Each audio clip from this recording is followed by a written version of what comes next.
Let's get back to the Milken Institute, where we have a global conference that focus on the role of venture capital investment in today's global markets. You got high inflation, high interest rate regime, geopolitics, among other headwinds. We're taking these excerpts from this high-profile panel that features some of the biggest names in the global venture capital arena.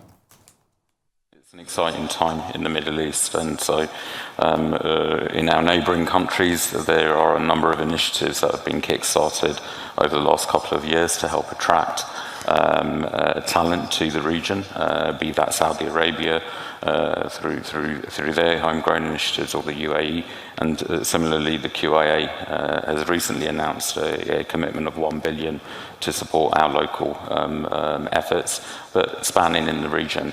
If I take a step back and have a look at the demographics of most of the Middle Eastern countries, it's a very young, tech-savvy, literate generation, and so when we read about potential developing economies and how internet penetration can help, and access to mobile devices, and how that would feed into your forecast models, you can kind of fast forward that uncertainty by having the certainty that the Middle East offers today.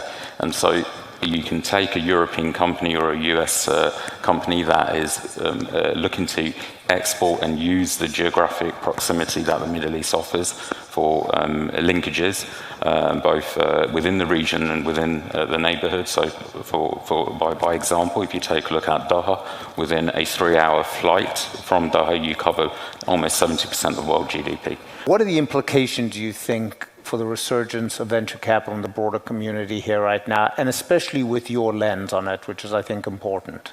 The last downturn, 2008, the financial markets collapsed and innovation continued.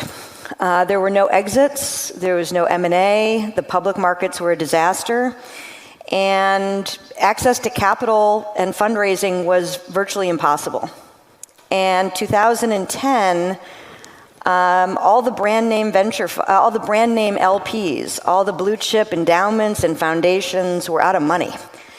And all the venture capitalists that had backed up the truck and raised all their capital off of blue chip LPs were in a tight spot. And it was the fund of funds, it was the sovereign wealths, it was the unattractive capital that then came in and filled the gap. And 2010, 2011, 2012 were exceptional vintage years.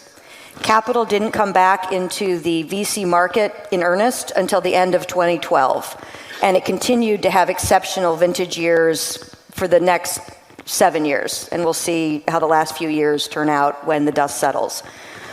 It's not to say that the past always replicates or is the future, but many of the things that occurred back then are occurring today. The correction in 2008, 2009 was not driven by the venture capital industry, unlike the 2000, 2001 timeframe. What was happening is, I almost feel like you're in an ocean and the waves are tumultuous. The IPO market is not there, fundraising is not there, but these startups that are under the waves are just growing privately, and they're gaining new customers, the valuations are reasonable, the time to do due diligence is reasonable, and they just continue to grow under the tumultuous ocean. And then when the IPO markets finally open, when the M&A markets finally open, those companies that are now at $100 million in revenue plus go public. They get an M&A exit, and it's at that moment that money starts to come back into the private markets. When you step back, how closely are interest rates correlated to the venture capital investment cycle?